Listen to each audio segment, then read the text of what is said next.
ఏ జనాలైతే మీకు సినిమాలు తీయొస్తదా అన్నారో, అదే జనాలతోని మాకో సినిమా జేసి పెట్టుర్రి అనేటట్టు జేసిర్రు మన తెలంగాణ డైరెక్టర్లు. అసలు మీ భాష ఎవలికన్నా అర్థమైతదా అని ఎక్కిరిచ్చినోళ్ళకు మన యాసతోనే బాక్స్ ఆఫీస్‌ను షేక్ జేసి, ఇది మా సత్తా అని నిరూపిచ్చిర్రు మన తెలంగాణ మూవీ మేకర్లు. అట్లా ఇంత ఇంత ఎదిగిపోయి ఇప్పుడు మెగాస్టార్‌తోని సినిమా జేస్తందుకు మెగా ఫోన్ వాడుతుర్రిట్లా. ఇది గదా ఊర మాస్ కిక్ అంటే. ఆ తెలంగాణ డైరెక్టర్లకి పాన్ ఇండియా అనే పద్ధతి పడుతుంది పొర్రి.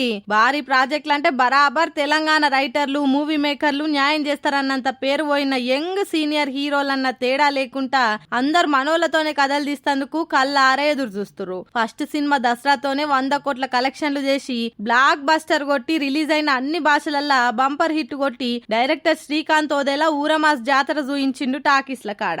మళ్ళా ఇప్పుడు నానితోనే ది ప్యారడైజ్ సినిమా చేస్తుండే వరకల్లా అంచనాలు ఆకాశాన్ని దాకేసినాయి. గ్యాంగ్స్టర్ కథతో వస్తున్న పాన్ ఇండియా ప్రాజెక్ట్ అనుకుంటా ఇప్పటికే సోషల్ మీడియాలో తీరొక్క వార్తలు తిరగబట్టినాయి. ఇక నిన్న ఈయనొస్తున్న ఇంకో కొత్త ముచ్చట ఏందంటే మెగాస్టార్ చిరంజీవితోని శ్రీకాంత్ ఓదెలా ఓ సినిమా తీయబోతుండని. పాన్ ఇండియా రేంజ్ లో భారీ బడ్జెట్ తోని ఆ సినిమా ఉండబోతుందని టాకు. శ్రీకాంత్ ఓదెలా చిరుకి ఎంత పెద్ద ఫ్యానో అందరికీ ఎరికేనాయి. మెగాస్టార్ బర్త్డే కూడా పాయరంతోని గ్రేస్ అంటే బాసు, ఫైట్స్ అంటే బాసు, థియేటర్ అంటే చిరంజీవి, మా దేవుడు మా పద్మ విభూషణ్ చిరంజీవి అని పోస్టులు పెట్టి కలిసినప్పుడు ఆటోగ్రాఫ్లు ఫోటోలు తీసుకొని షేర్ చేసి ఖుషి అవుతుంటాడు.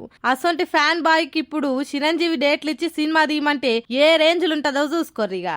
ఇట్లా ఓ దిక్కు శ్రీకాంత్ ఓదెలా, సందీప్ రెడ్డి వంగ, నాగ్ అశ్విన్ అసొంటి తెలంగాణ డైరెక్టర్లు బడా హీరోలతోని పాన్ ఇండియా సినిమాలు తీసుకుంటా వందలు వేల కలెక్షన్లతోని హిస్టరీ క్రియేట్ చేస్తుంటే, ఇంకో దిక్కు వేణు అసొంటోలు బలగం సినిమాలతోని ఎమోషన్లను ఎండి పరదకి ఎక్కిచ్చుట్లా పేరు తెచ్చుకుంటారు. ఈ లెక్కన రేపు ఈ డైరెక్టర్లు ఇంకెంత పతారం ఎంచుకొని టాలీవుడ్ లోనే కాదు ఇండియన్ సినిమా ఇండస్ట్రీలనే రికార్డుల జెండా ఎగరేస్తారో చూడాలి. ఇంకా తెలంగాణ తల్లి విగ్రహం అంటే ఓ చేతిల బతుకమ్మ, ఓ చేతిల పంట పైరు, నెత్తి మీద కిరీటం, చూస్తేనే దేవత లెక్కగా అనిపించే ఆకారం.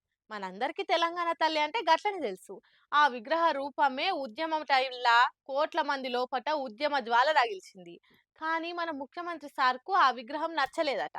రాష్ట్రం పేరును మార్చినట్టే తెలంగాణ తల్లి విగ్రహాన్ని కూడా మార్చేటందుకు సారు సిద్ధమైనట్టు తెలుస్తుంది. కేసీఆర్ సార్ ఆనవాళ్లు లేకుండా చేస్తా అని పంతం బట్టి తిరుగుతాండు కదా మన ముఖ్యమంత్రి సారు. కేసీఆర్ సార్ ఆనవాళ్లు లేకుండా చేస్తున్నా అనుకుంటా సార్ తెలంగాణ ఆనవాళ్లకు నెర్రలు వాయగొడుతున్నట్టే అనిపిస్తుంది. ఇప్పటికే రాష్ట్రం పేరును టీఎస్ నుంచి టీజీగా మార్చిండు, రాష్ట్ర గీతాన్ని మార్చిండు, రాష్ట్ర చిహ్నాన్ని కూడా మారుస్తా అని చూస్తుండు, పథకాల పేర్లు మార్చిండు. అవన్నీ ఏందో గాని ఇప్పుడు మనమంతా దేవత లెక్క గోల్చుకునే తెలంగాణ తల్లి విగ్రహం రూపురేఖలు కూడా మార్చేతందుకు చూస్తుండట సీఎం సారు. మరి ఓ 10 మందిని అడిగింది లేదు, ప్రజాభిప్రాయం కోరింది లేదు. సార్ సొంతిట్లా పెట్టుకున్న విగ్రహం లెక్కనే తెలంగాణ తల్లి విగ్రహాన్ని మార్చుడేందని మందంతా ఇప్పుడే ముక్కిరుస్తుండ్రు. మొన్నట్లా సీక్రెట్ గా విగ్రహాన్ని తయారు చేస్తున్న జాగాలకు పోయి చూసొచ్చిండు సీఎం సారు. అప్పుడే ఈ ముచ్చట బయటపడ్డది. సచివాలయం కాడ పెట్టబోయే తెలంగాణ తల్లి విగ్రహం ఇదే అనుకుంటా సోషల్ మీడియాలో ఈ ఫోటో వైరల్ అవుతుంది. రేవంత్ సార్ చేయిస్తున్నాడని వైరల్ అవుతున్న తెలంగాణ తల్లి విగ్రహం చూసిన వాళ్ళంతా ముక్కు మీదే లేసుకుంటుర్రు.